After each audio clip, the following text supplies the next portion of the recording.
Buenas noches. Vamos a iniciar con la lección número 1. Bueno, de hecho ya la habíamos iniciado, ya me acordé. Esta sería la parte número 2 sobre la importancia de la oración. Estamos siempre en el principio número 3. Entonces, nos habíamos quedado en la diapositiva 9. Bueno, esta no la hemos desarrollado, vamos a iniciar a desarrollarla. El tema es la importancia de la oración.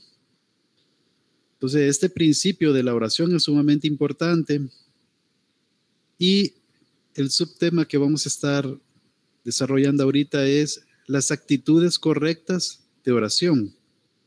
Es muy importante, muchas veces nosotros fallamos con nuestras actitudes, pero la Biblia tiene esos principios que nos ayudan a poder tener una mejor relación con Él, con Dios. Vamos a ver algunos ejemplos. Primero, solo permítanme, quiero ver. Sí, efectivamente, en esta nos quedamos. Primero, debemos ser sinceros para orar. No debemos de impresionar a otros, ni mucho menos intentar impresionar a Dios, porque Dios sabe perfectamente nuestra intención. Él conoce nuestro corazón. Él conoce lo que le vamos a pedir de antemano. Él conoce toda nuestra existencia, todo lo que vamos a hacer más adelante, todo lo que hemos hecho.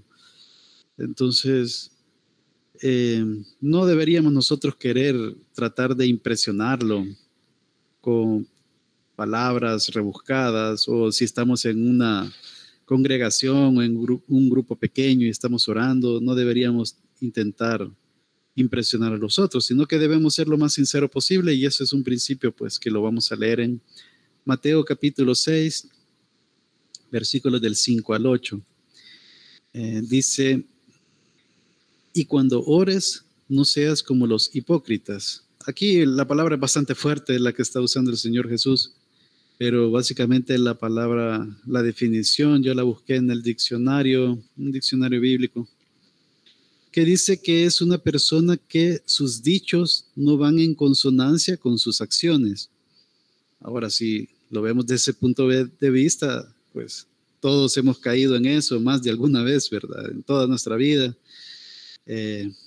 Y bueno, y ahora que somos hijos de Dios, somos creyentes en el Evangelio de nuestro Señor Jesucristo, pues seguimos pecando y seguimos cometiendo estos errores. Ahora, no debería ser tan frecuente tampoco, ¿verdad? Pero el punto es de que, pues sí, podemos seguir fallando en eso. Entonces, por eso es importante estudiar estos principios, para que nosotros tengamos ese cuidado y podamos realmente mejorar nuestra relación con Dios. Entonces, el Señor Jesús nos enseña en este caso de que no seamos como los hipócritas, o sea, teniendo un doble discurso, no ser congruentes con lo que nosotros hablamos y actuamos. Y aquí da un ejemplo: porque ellos aman el orar en pie en las sinagogas y en las esquinas de las calles, para ser visto de los hombres. De cierto os digo que ya tienen su recompensa.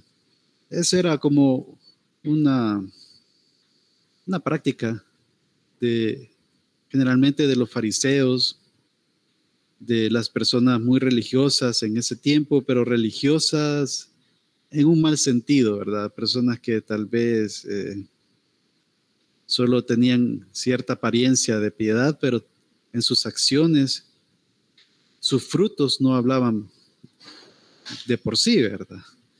Entonces, no sé, se paraban en las esquinas con los brazos en alto, toda la gente los veía con sus atuendos así bien majestuosos, tipo así sacerdote, ¿verdad? De hecho, creo que puse una imagen aquí, ahí,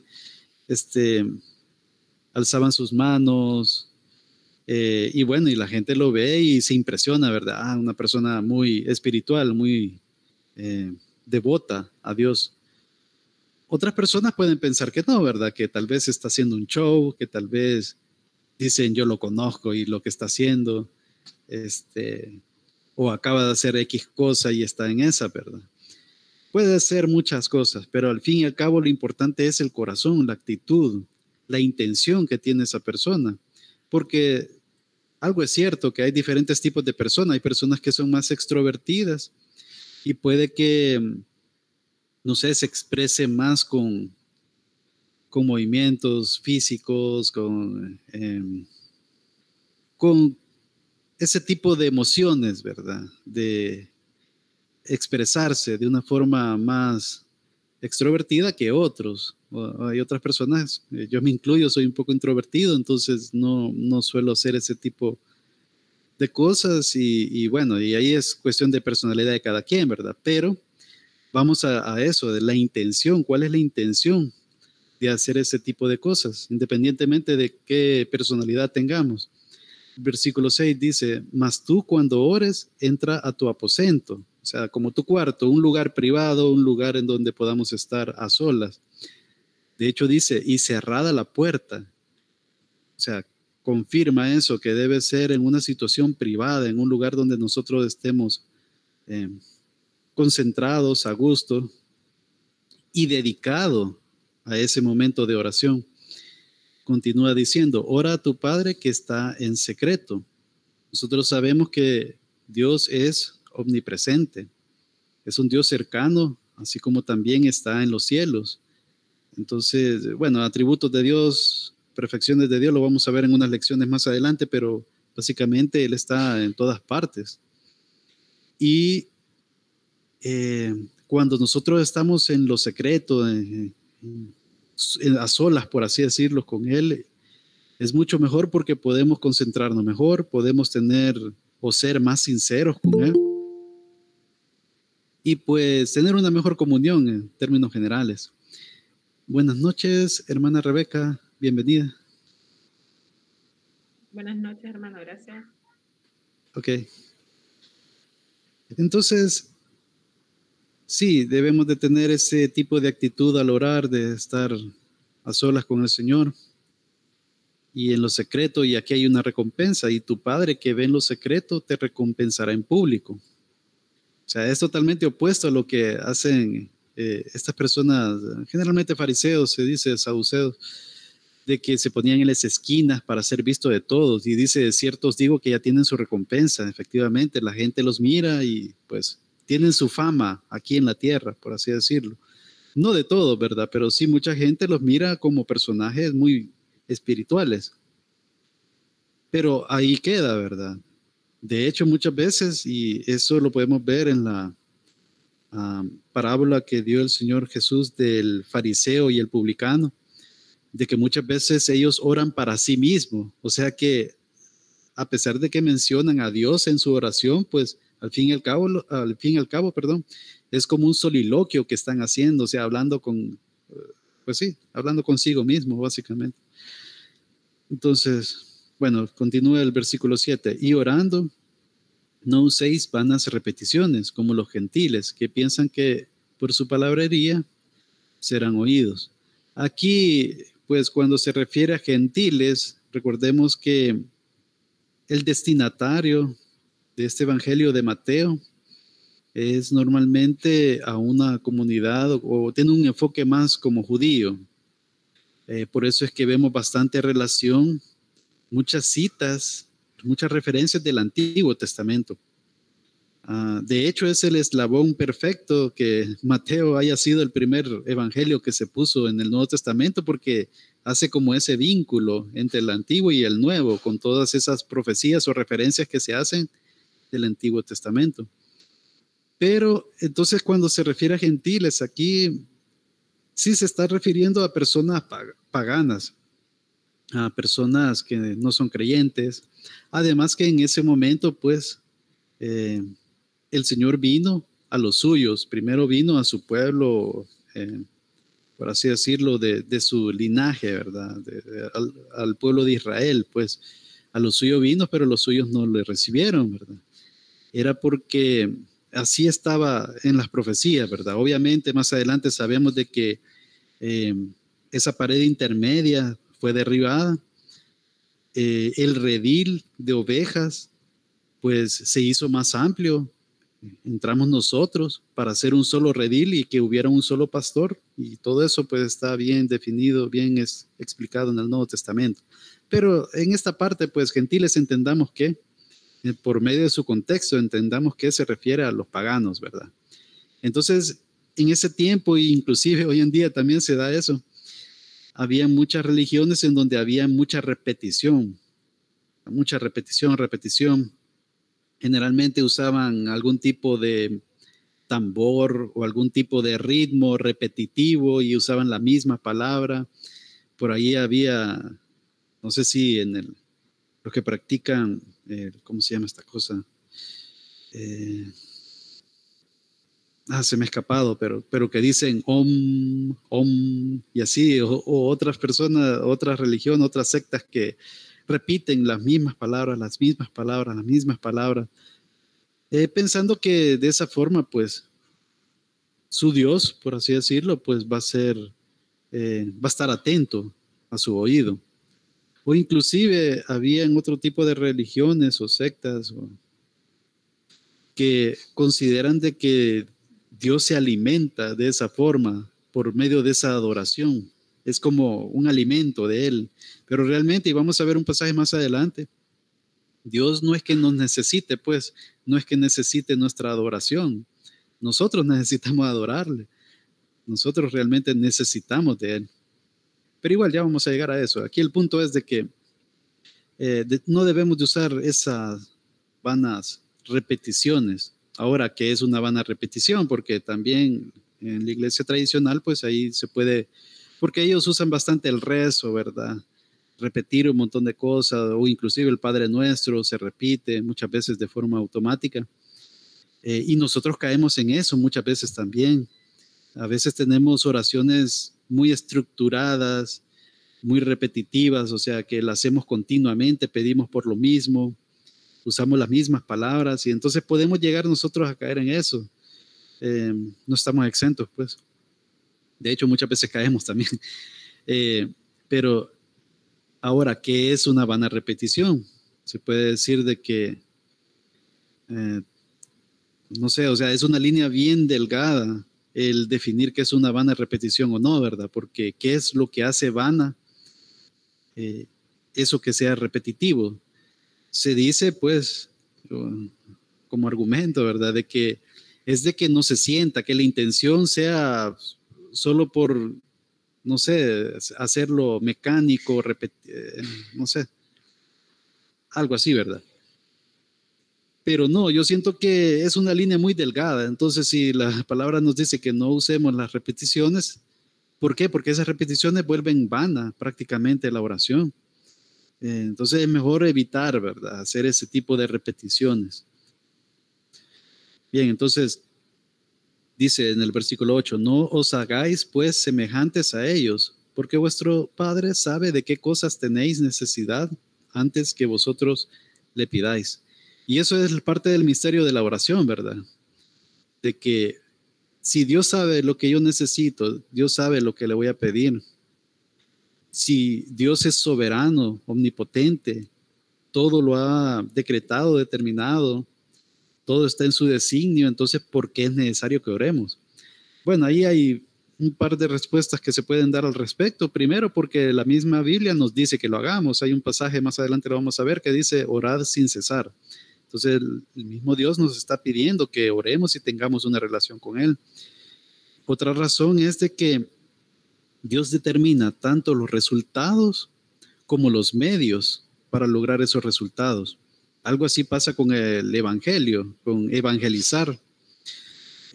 A Dios nada le cuesta usar las nubes y poner un mensaje o poner la Biblia ahí escrita o usar las piedras para que hablen del evangelio. Él puede hacerlo, para él no hay nada imposible, pues mucho menos difícil. Entonces, él lo puede hacer perfectamente, pero sin embargo, nos ha hecho partícipes a nosotros como cuerpo de Cristo, como la iglesia, el hacer esa tarea de evangelización, esas misiones de ir y predicar el evangelio. Entonces, él ha concretado en sí cuál va a ser el medio para que esas personas lleguen al conocimiento del evangelio, a la salvación de nuestro Señor Jesucristo. Entonces, de esa forma, pues nosotros también debemos orar para que su voluntad se haga. Y hay muchas cosas que no pasan por eso, porque no oramos. Ahora, al final, Dios tiene control de todo, ¿verdad? Él sabe lo que va a hacer, ¿verdad? Pero si nos dice que ores, porque debemos de hacerlo para que las cosas sucedan también. Bueno, ese es parte de ese versículo. Entonces debemos de tener cuidado, debemos de ser sinceros al orar. El hecho de levantar las manos y el rostro al cielo públicamente, pues derrochar un montón de palabras. Eso pues al fin y al cabo son cosas de forma y cosas que nos pueden desviar realmente de la verdadera relación con nuestro Dios, ¿verdad? Entonces debemos de evitarlo. Dice, no ores lo que piensas que Dios quiere oír, porque eso suele pasar, ¿verdad? Que nosotros queremos como quedar bien con Dios, y si Dios le gusta X o Y cosa, pues yo lo quiero hacer, yo lo quiero decir. Por eso es que es importante ser sincero, ¿verdad? Nosotros tenemos muchas cosas que poder hablar con el Señor, con solo el hecho de confesarle todas nuestras fallas, pues de ahí podemos hablar bastante con Él, ser sinceros cuando sentimos aflicción, nos sentimos preocupados por alguna cosa, pues perfectamente podemos ir a Dios por medio de la oración. No necesariamente tenemos que tratar de impresionarlo con nuestra oración, aunque estemos encerrados a solas, ¿verdad? También dice, recuerda que Él conoce tu corazón y tus pensamientos y no lo puedes engañar. O sea, por eso debemos ser lo más sinceros posibles. Debemos de hablar con el corazón, pues. Simplemente háblale de lo que está en tu corazón, dice el material de avance. Continuando con las actitudes correctas de oración, algo muy importante es la concentración. Es necesario un lugar solo y tranquilo. De hecho, es bueno tener hábitos. Y el hábito a veces se hace como muy repetitivo, muy mecánico, muy automático. Pero en sí es bueno, o sea, tener el hábito, porque por lo menos eso me da la pauta de tener un espacio, un tiempo y dedicar ese tiempo para una acción, en este caso la oración. Ahora, ya cuando estamos orando, ahí tenemos que tener el cuidado de no hacerlo mecánico. Pero por lo menos eso, de tener un lugar tranquilo, un aposento, un cuarto, no sé, ahí hay una película que se llama Cuarto de Guerra, por cierto, es interesante, una película cristiana que habla sobre eso, sobre la oración, el poder que tiene, ¿verdad? No nosotros cuando oramos, sino Dios, porque Él se manifiesta, Él actúa con la oración. Como comenté, pues Él ya tiene todo decretado, ¿verdad? Pero igual, o sea, si no oramos, pues prácticamente estamos incumpliendo, dejando de hacer lo que debemos de hacer, ¿verdad? Entonces, ese lugar tranquilo, ese lugar solo, es necesario que lo tengamos para podernos dedicar en la oración. También, buenas noches, bienvenida, hermana Alejandra. Hola hermano, buenas noches, ¿qué tal? Bendiciones, las disculpas que entro tarde. Sí, no hay problema, hermano. Amén, bendiciones. Sí, vamos a continuar. Estamos en el tema de la oración, ¿verdad? Entonces, principales excusas que podemos tener, pues lo clásico, ¿verdad? El tiempo, que no tengo tiempo. Ya vimos anteriormente que Daniel es un ejemplo de oración, que él oraba 3 veces al día, aun cuando había un complot contra él y le habían hecho la camita, por así decirlo. Él siguió haciendo lo que siempre hacía, su hábito de orar 3 veces a Dios. Entonces el tiempo se hace, pues, se agenda, se dice tal día, tal hora, bueno, tal día, no todos los días, ¿verdad? Todos los días, en tal momento voy a orar. Si fuera 3 veces, que bien, ¿verdad? Pero por lo menos una vez que lo hiciéramos todos los días. Bueno, yo tengo más o menos el hábito de todos los días, pero si pudiéramos más, porque esta es una relación con Dios, entonces mientras más queramos estar con Él en su presencia, en oración, pues es mucho mejor. No porque nos va a bendecir más, porque al final, pues, no es por nuestras obras que Dios nos bendice, es por su gracia, por su misericordia. Pero sí, eso nos sirve para conocerlo mejor, para ser más, conocer mejor su voluntad y poder andar en sus designios, ¿verdad? También el lugar. Muchas veces nosotros tenemos esa excusa de que no tenemos un lugar donde podamos orar, pues eso, el lugar también puede ser, siempre y cuando sea un lugar así más tranquilo, solo, pues eso creo que no debería ser un problema, ¿verdad? Y bueno, en el texto que ya leímos en Mateo, pero específicamente el capítulo 6, versículo 6, expresa parte de lo que se mencionó anteriormente. Mas tú, cuando ores, entra a tu aposento y cerrada la puerta, ora a tu Padre que está en secreto, y tu Padre que ve en lo secreto te recompensará en público. Bien, otro detalle, otra actitud que debemos de tener al orar es orar con confianza, con fe. Ahora, aquí no hay que caer tampoco en el evangelio de la prosperidad, ¿verdad? Que muchas veces enseñan ahí de que pues sí, que uno tiene que orar con fe y hasta dicen de que el ser pobre o estar enfermo es pecado, cosas así, ¿verdad? Es porque estamos pagando algún pecado o algo así. Entonces nosotros no deberíamos de juzgar de esa forma. Al fin y al cabo, Dios es soberano, Él sabe lo que está haciendo con la vida de cada uno de nosotros. Vemos el ejemplo de Job, vemos el ejemplo de Pablo con el aguijón en la carne. Entonces todo tiene un propósito bueno en Dios, aunque nosotros no lo entendamos. Ahora, el que nosotros debemos orar conforme a la voluntad de Dios, ese es el punto aquí. O sea, no podemos torcerle el brazo a Dios. No debemos ni tampoco faltarle el respeto, ¿verdad? De decirle que yo declaro, yo confieso, yo decreto en el nombre de Jesús, aunque usemos esa muletilla. Si Dios no ha determinado, no es su voluntad, algo simplemente no va a pasar, pues. Entonces nosotros debemos de someter nuestras peticiones a la voluntad de Dios. Y si Él quiere, y si Él pues quiere bendecirnos, ayudarnos o hacer algo que nosotros le hemos pedido, pues Él lo hará, pues. Entonces, pero no debemos como de chantajear de alguna forma a Dios o decirle de que yo hago un pacto contigo, entonces me tienes que cumplir, ¿verdad? No es así la cosa, ¿verdad? Él es omnipotente. ¿Y quiénes somos nosotros para exigir, verdad? Bienvenido, buenas noches, hermano Darío. Buenas noches a todos. Buenas noches. Bien, entonces, ese es un punto, ¿verdad? El tema de la fe. Entonces, ellos se excusan muchas veces, los del Evangelio de la Prosperidad, de que una persona tal vez ha dado mucho dinero, ¿verdad? De diezmo, ofrenda, para recibir algo, ¿verdad? O ha hecho algún pacto, porque eso es lo que dicen ellos, ¿verdad? Que pacte y no sé qué.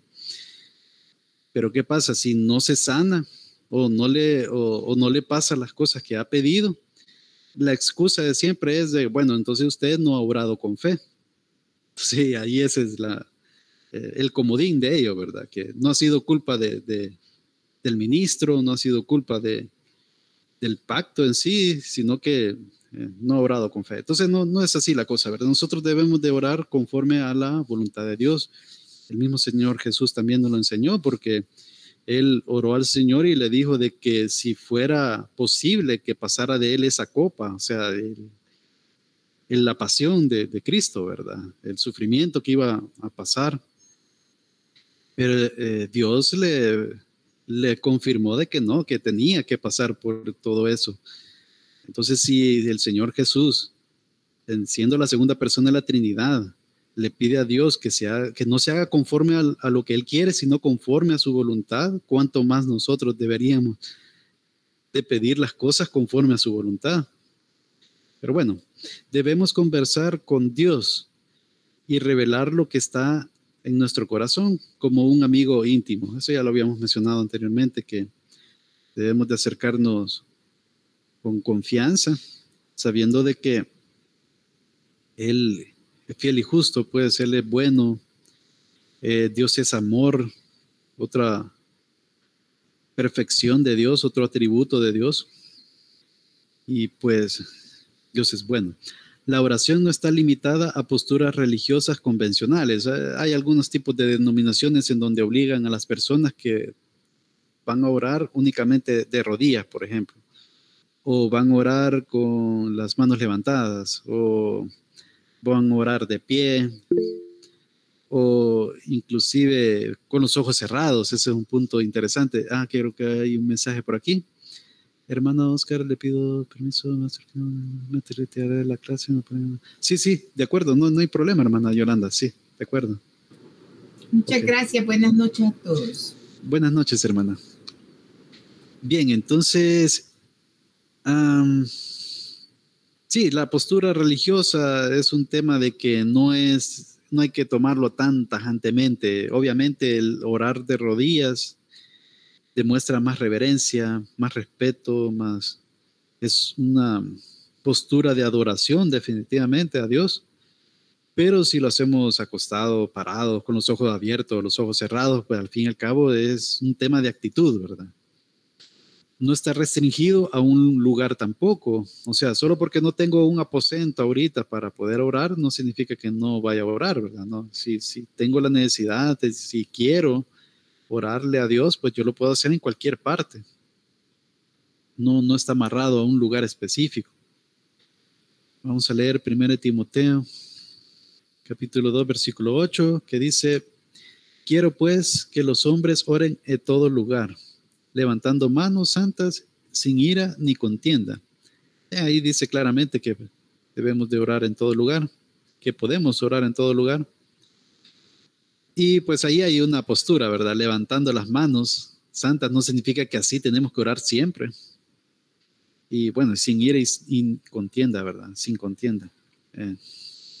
La actitud, ¿verdad? Y mi contexto en cómo estoy, ¿verdad? Porque si estoy enemistado con alguien, ¿verdad? Y yo no doy pauta a arreglar la situación, pues debería de sentirme mal, ¿verdad? Y pedir en oración que me ayude a poder solventar esa situación de alguna forma, si es que está en mis manos, ¿verdad? Si no está en mis manos, pues sí está más complicado. O sea, pues es algo que entre Dios y la persona, ¿verdad?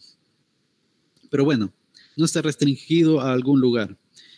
Es más importante también la actitud de corazón antes que la postura física. Eso también es muy importante. Entonces, en resumen, con estos puntos que hemos visto, orar es simplemente una conversación de doble vía entre tú y Dios, entre nosotros y Dios. Entonces, es como una relación personal entre varias personas, con un amigo. Necesitamos mantener esa relación por medio de conversar, por medio de esa comunicación. Ese deseo de querer estar con la persona, en este caso con Dios. También nos dice que los grandes santos cerraban los ojos para dejar afuera los asuntos del mundo. Aquí, lastimosamente, no me quedó chance de investigar la fuente del material de avance para mencionar eso, ¿verdad? No, me imagino que ha de haber sido la iglesia primitiva de algún mártir, de la época patrística, no sé, que empezaron a cerrar los ojos o ya los cerraban, no estoy seguro. Pero si ustedes leen la Biblia de pasta a pasta, no van a encontrar un versículo en donde se mencione que es necesario cerrar los ojos. Entonces, no es que sea dogma, pues que uno tiene que cerrar los ojos, sino que sí tiene sus ventajas en el sentido que eso permite que tengamos más concentración, para que no tengamos distractores, para que podamos como adentrarnos más en la oración. Entonces, en ese sentido, sí, el cerrar los ojos pues tiene muchas ventajas. Sus mentes, siempre en el contexto de cerrar los ojos, sus mentes estaban completamente concentradas en sus conversaciones con Dios. En ninguna parte de la Biblia dice que cerrar los ojos es importante, aunque se presta a la actitud de oración, por lo mismo que he mencionado. Bien, algunas preguntas para reflexionar. Y creo que de alguna medida pues ya respondí con un par de argumentos, pero aquí hay otro. Entonces, si Dios es soberano y bueno, ¿por qué es necesario que oremos para que su obra avance y seamos bendecidos? Entonces, bueno, esa es una pregunta que ya le hemos mencionado, ¿verdad? Que en la palabra nos dice que tenemos que orar, es un deber para que la obra de Dios se cumpla aquí en la tierra. De hecho, en el Padre Nuestro, eso lo vamos a analizar más adelante, en la otra lección está el Padre Nuestro, pero ahí dice, hágase tu voluntad en la tierra, no, perdón, hágase tu voluntad, hágase tu voluntad, ay, se me olvidó, permítanme. Así también en la tierra, pero es que lo quiero decir exactamente como eso, no quiero. Dice, hágase tu voluntad como en el cielo, así también en la tierra. Que me estaba trabando todo. Vaya. Entonces, ¿qué es lo que da a entender? Definitivamente, ahí nos está enseñando que debemos alinear nuestra voluntad, nuestros deseos, a los de Dios. Tal vez no lo dice así tan explícitamente, pero eso es lo que da a entender, de que se haga su voluntad, como en los cielos, así también en la tierra. Nosotros debemos procurar hacer la voluntad de Dios. Entonces, en ese sentido, pues sí, no debemos de ser tan egoístas en el momento de orar, de solo pedir por cosas de nosotros, de esta tierra, de este tesoros de aquí, de este mundo, ¿verdad? Sino más bien debemos de procurar también pedir por los asuntos de Dios, por el asunto de su reino, por la edificación y expansión de su reino, por hacer su voluntad aquí en la tierra, vivir una vida que le agrade, etc. Otro detalle, mientras más personas oran, más segura es la respuesta de Dios. Con el tema de la respuesta en sí, no podemos nosotros decir que sí en ese sentido, porque vaya, por ejemplo, el caso de Julio Melgar, ¿verdad? Muchas personas oraron por él. Muchas personas, y pues todos queríamos que se sanara, ¿verdad? Pero no era la voluntad de Dios en que sanara, pues, y hasta habían algunos músicos, cantantes y otras personas que hasta le profetizaron de que iba a sanar y todo, y después esas personas se justificaron de alguna forma que al final, pues, él es sano porque está en el reino de Dios, ¿verdad? Ya no tiene más dolencia, ya no está más enfermo, pero eso hasta cierto punto es como, no sé, o sea, no reconocer, ¿verdad? Que no, ¿verdad? Que no le pegaron a la profecía. Pero el punto es de que se va a hacer la voluntad de Dios definitivamente. Ahora, si la oración está, o sea, la petición, la actitud en oración está bien de parte de todas esas personas que están orando, efectivamente tiene algo muy bueno que puede ocurrir, que se puede dar esa oración. Bueno, ya lo vamos a leer, eso está en 2 Corintios, capítulo 1, versículos del 9 al 11, que dice, pero tuvimos en nosotros mismos, el apóstol Pablo está diciendo, sentencia de muerte, para que no confiésemos en nosotros mismos, sino en Dios que resucita a los muertos. O sea, que Él estaba en Asia predicando y ahí hubieron muchos problemas y hasta pensaron que iban a morir, pues, porque las personas no aceptaron el Evangelio. Entonces, en el versículo 10 dice, el cual nos libró y nos libra, y en quien esperamos que aún nos librará de tan grande muerte. O sea, Él va a seguir adelante con su ministerio, ¿verdad? Versículo 11, cooperando también vosotros a favor nuestro con la oración. Ahí está, ¿verdad? Acuérdémonos de que el apóstol Pablo le está escribiendo a una iglesia, a la iglesia de los Corintios. Continúa, para que por muchas personas sean dadas gracias a favor nuestro por el don concedido a nosotros por medio de muchos. Bien, entonces ahí se mira de que cuando oran muchas personas y esa petición es contestada, Dios es más glorificado, hay muchas más acciones de gracia y eso pues definitivamente agrada a Dios. Y obviamente de acuerdo a la voluntad de Dios. ¿Por qué? Porque ellos están haciendo lo que deben de hacer, ¿verdad? En este caso, continuar con la expansión del Evangelio. Ese es el ejemplo que está en este pasaje. También tenemos el Salmo 50, versículos del 12 al 15. Y bueno, y aquí nos da también información importante sobre Dios, ¿verdad? Que yo había mencionado anteriormente. Dice el versículo 12, si yo tuviese hambre, no te lo diría a ti, porque mío es el mundo y su plenitud. ¿He de comer yo carne de toros o beber sangre de machos cabríos? Sacrifica a Dios alabanza y paga tus votos al Altísimo. E invócame, ahí tiene que ver con la oración, en el día de las angustias.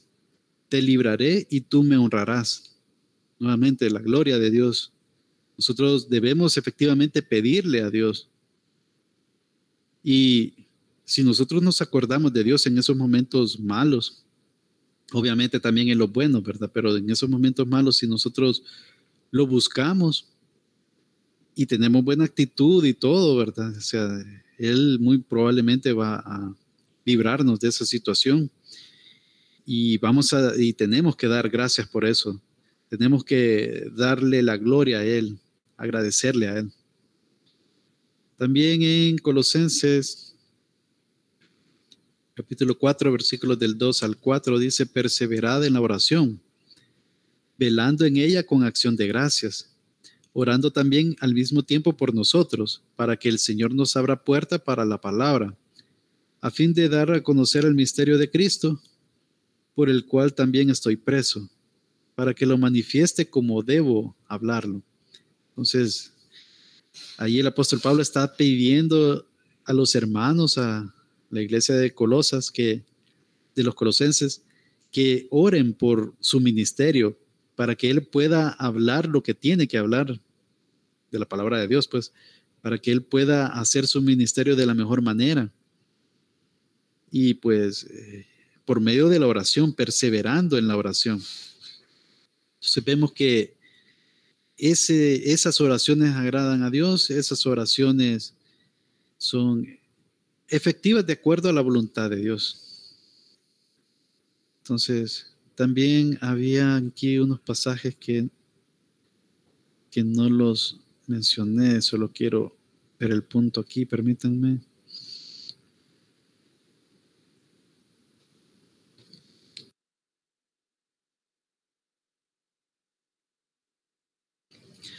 Referente a la postura de cómo debemos orar. Vamos a ver varios ejemplos de algunos hombres de fe. Bueno, en este caso el primer ejemplo es el Señor Jesucristo, quien a pesar de ser la segunda persona de la Trinidad, Él oraba al Padre. Nos da ejemplo de que nosotros debemos de hacerlo también. En Lucas capítulo 22, versículos del 40 al 41, dice, cuando llegó a aquel lugar, les dijo, orad que no entréis en tentación.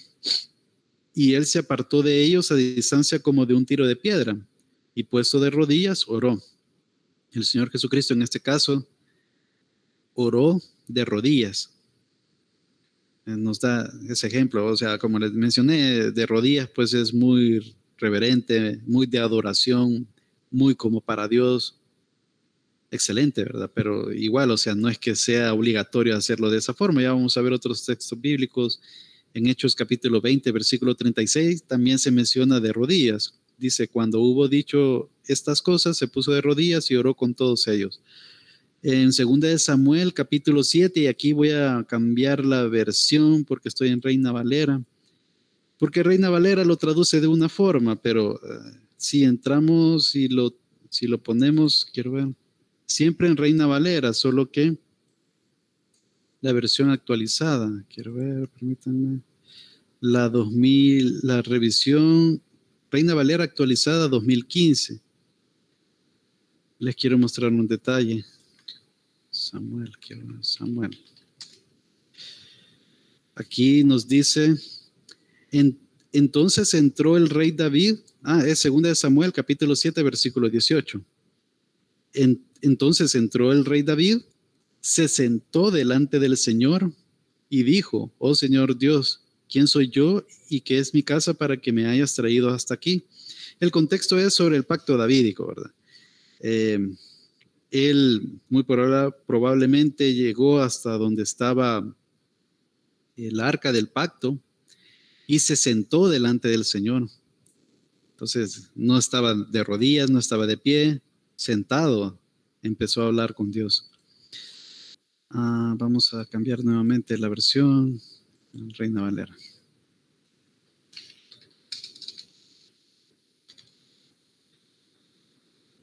Vaya, en Nehemías también podemos ver un acontecimiento interesante. En Nehemías capítulo 2, versículos del 2 al 5.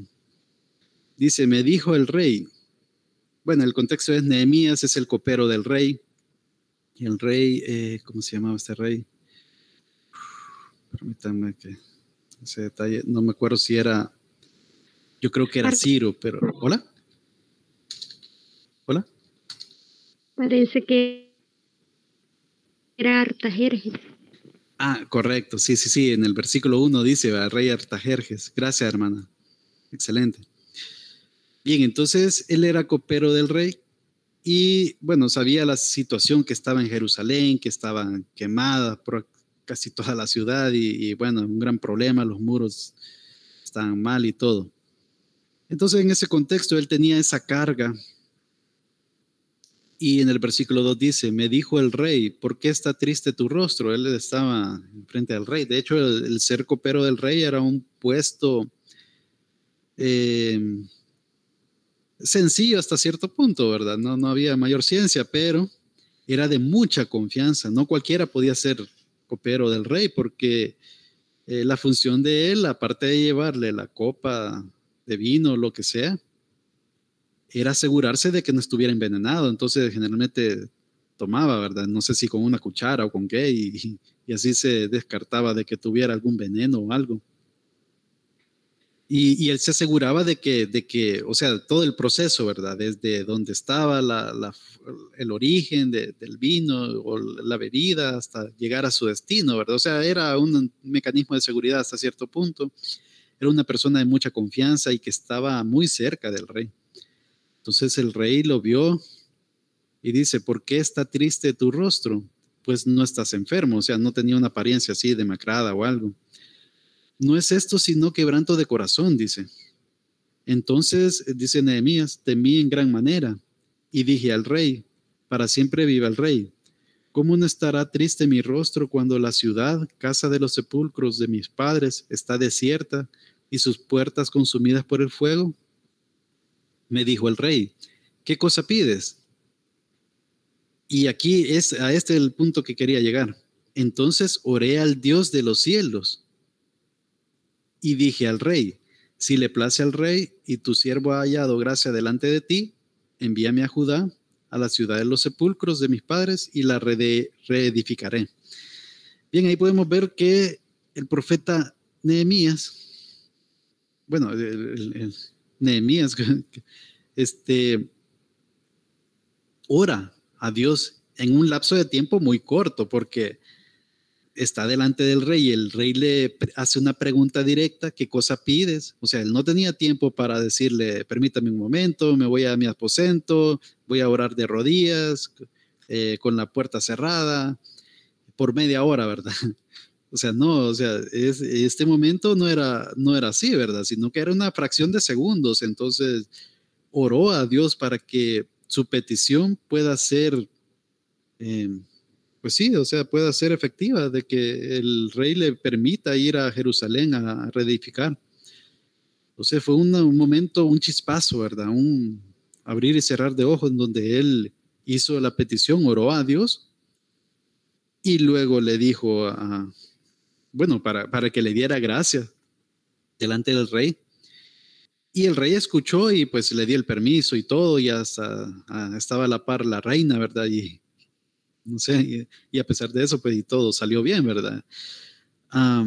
Entonces, ¿qué pasa? Entonces, para que veamos que no es, o sea, no es un tema de que debo de orar de esta forma, porque si no, no me va a oír Dios, si no, no lo estoy haciendo bien.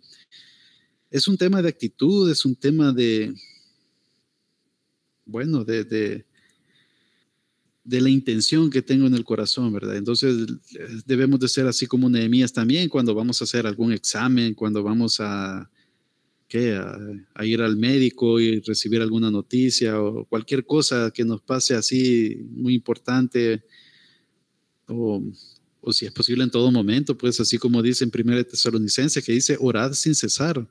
Nosotros deberíamos de tener una actitud siempre sabiendo de que estamos delante de la presencia de Dios todo el tiempo.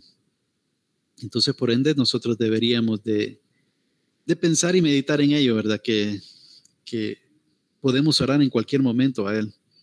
Dice en 1 Tesalonicenses, capítulo 5, versículos del 17 al 18, orad sin cesar, dad gracias en todo, porque esta es la voluntad de Dios para con vosotros en Cristo Jesús. O sea, por eso les mencionaba, Dios es soberano, Él ha decretado todo y aunque nosotros podemos estar en una situación que no entendemos, que no es lo que nosotros queremos, debemos de dar gracias a Dios. Aquí dicen todo y todo es todo, ¿verdad? Inclusive las cosas malas que vivimos, que podemos estar pasando, porque es la voluntad de Dios. Él tiene un propósito para todo y ese propósito es bueno, así como dice en Romanos 8:28, ¿verdad? Que más a los que aman a Dios todas las cosas ayudan a bien. Y esto es conforme a los que su propósito son llamados. Entonces debemos de tener esa confianza.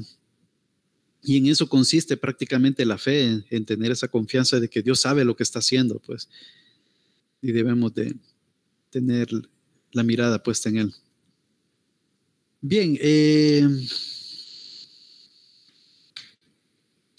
bueno, de ahí quiero ver, son las 7:52, creo que sí tenemos un poco de tiempo para desarrollar esta parte.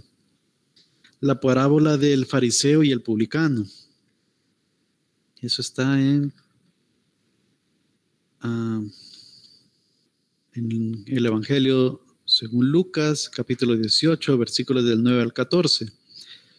A unos que confiaban en sí mismos como justos y menospreciaban a los otros, dijo también esta parábola.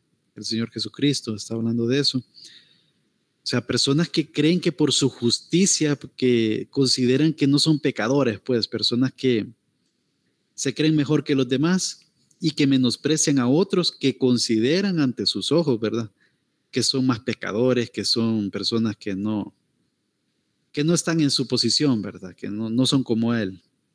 Entonces, por eso tenemos que tener cuidado también en nuestras oraciones, cómo las hacemos. Dice el versículo 10. 2 hombres subieron al templo a orar. Uno era fariseo. El fariseo viene de la palabra separado o apartado, una persona como más dedicada a la ley, a la religiosidad de alguna manera, entregada a Dios. Y en este contexto histórico también era como un partido político, algo así, ¿verdad? Era como un grupito selecto. No muy adinerado, pero sí con cierta influencia, porque muchos fariseos estaban en el Sanedrín, o sea, tenían algún tipo de influencia. Entonces aquí se menciona de que estaban dos personas, un fariseo y un publicano. El publicano era un judío recaudador de impuestos, por ende era odiado por el pueblo judío, porque era como un traidor, era considerado como un traidor, inclusive como un ladrón, porque los publicanos era una práctica común que ellos llegaban a recaudar los impuestos y le ponían su comisión, por así decirlo, ¿verdad? Y la gente tenía que hacerle caso y pagarle, ¿verdad? Entonces él se robaba de alguna forma de ese dinero, pues. Entonces eran considerados lo peor, ¿verdad? En ese momento. Entonces en ese contexto el fariseo puesto en pie dice, ahí vemos la postura, ¿verdad? Una postura para que me vean. Recordemos de que han entrado al templo. Entonces el fariseo puesto en pie oraba consigo mismo de esta manera. O sea, no estaba orándole a Dios, sino que estaba orando o hablando consigo mismo, básicamente. Aunque lo menciona, vamos a oír la oración de él. Dice, Dios, te doy gracias porque no soy como los otros hombres, ladrones, injustos, adúlteros, ni aun como este publicano. Ayuno 2 veces a la semana, doy diezmos de todo lo que gano. Y bueno, y así continúa, ¿verdad? Ahora, ¿qué vemos aquí? Que el fariseo pues está jactando de sí mismo, se cree muy santo, muy justo. Dice que no es ladrón. Ahora, eso es un término relativo, ¿verdad? Porque no necesariamente tengo que robar algo muy grande como para que, o algo muy, o sea, basta con que yo robe una pequeña cosita para yo haber quebrantado esa ley. Y de ahí viene la otra palabra, dice injusto, con solo el hecho que esté difamando y juzgando al publicano por ser, el hecho de ser publicano, ya eso es injusticia, ¿verdad? Adúlteros, dice. Sabemos de que el Señor Jesucristo nos enseñó de que no necesariamente consumar el acto de adulterio no es solo eso, adulterio, sino que con nuestra misma mirada podemos codiciar a una mujer o en el caso de la mujer a un hombre y con eso estamos adulterando en el corazón. Entonces el nivel que lo dejó, por así decirlo, el Señor Jesús de estos mandamientos es muy alto, entonces muy probablemente él cayó en eso también, pero bueno, luego dice, ni aún como este publicano, y ahí menciona, ayuna 2 veces a la semana, esto no era algo obligatorio, según la ley judía, bueno, la ley del Pentateuco, la ley de Moisés, bueno, la ley de Dios, solo había un día en donde tenía que ayunar obligatoriamente, y ese era el día de la expiación, el 7º mes, el día 10º, en esa fiesta de Jehová, era el único día obligatorio que tenía que ayunar todo el pueblo. Eso de que ayunaban 2 veces por semana ya era algo agregado de los judíos. Dice que daba diezmo de todo lo que gana y habría que ver qué tan seguro era eso, ¿verdad? Entonces, vamos a ir un poco más rápido. Versículo 13, más el publicano, estando lejos, no quería ni aún alzar los ojos al cielo, sino que se golpeaba el pecho diciendo, Dios, sé propicio a mí, pecador. Os digo que éste descendió a su casa justificado antes que el otro, porque cualquiera que se enaltece será humillado, y el que se humilla será enaltecido. Aquí nos enseña mucho el Señor Jesucristo con esta parábola. Nosotros no somos quien para sentirnos superior a los demás por nuestras propias justicias u obras, no vamos a ser justificados delante de Dios. De hecho, en Romanos capítulo 3, versículo 20 dice, ya que por las obras de la ley ningún ser humano será justificado delante de él, porque por medio de la ley es el conocimiento del pecado. Y bueno, y sabemos que nosotros somos justificados por medio de el Señor Jesucristo, que bueno, que la única justificación es por imputación, es porque Él pagó el precio por nuestros pecados y su vida justa en esta tierra es puesta de nuestro lado, por así decirlo. Entonces, por eso es que ahora somos aceptos sin mancha delante de Dios. Bien, quiero ver, son las 7:58. Quiero ver, creo que hay un mensaje aquí. No, estamos bien. Bien, entonces hay mucho que reflexionar por el tema de de la oración, ¿verdad? Como punto final, pues, algunas recomendaciones que muchas ya las dijimos. Evitar las repeticiones, de preferencia no seguir siempre la misma estructura, como para el mismo punto esto de las repeticiones, ¿verdad? Que no necesariamente tenemos que seguir una misma estructura siempre, sino que, bueno, aunque el Padre Nuestro nos da una estructura lógica y muy adecuada, pero no por eso tenemos que hacer la oración exactamente igual siempre, ¿verdad? Ese más o menos es el punto ahí. Recordar que oramos en el nombre de Jesús, porque así nos dijo, así nos enseñó el Señor, ¿verdad? Y esto no es una frase mágica, no es de que nosotros debemos decir al final de la oración en el nombre de Jesús y que por eso no va a ser efectiva la oración, sino que el punto es tener en mente, saber de que no es por nuestros méritos, sino que es por los méritos de Él. No es porque nosotros podemos llegar así delante, bueno, sí, nos dice la palabra que podemos llegar delante de Dios al trono de su gracia, efectivamente, pero es por medio del Señor Jesucristo.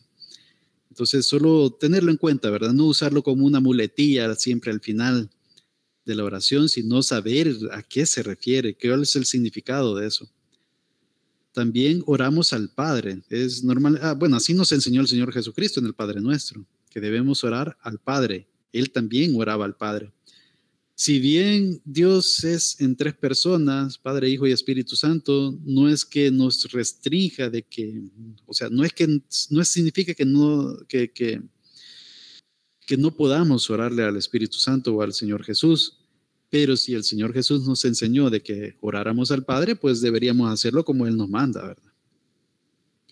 No repetir tanto Señor, Padre, Dios, y eso, yo caigo en eso también, ¿verdad? Decimos a cada rato Señor, a cada rato Señor, a cada rato Padre, y a veces lo decimos de una forma mecánica, automática, y esa es la parte mala. Y finalmente ser sincero y genuino para la oración, eso creo que es muy clave. Bien, hermanos, finalizamos la lección, continuamos la otra semana con la lección número 2, siempre con el tema de la oración. No sé si tienen alguna pregunta, algún comentario, alguna aportación.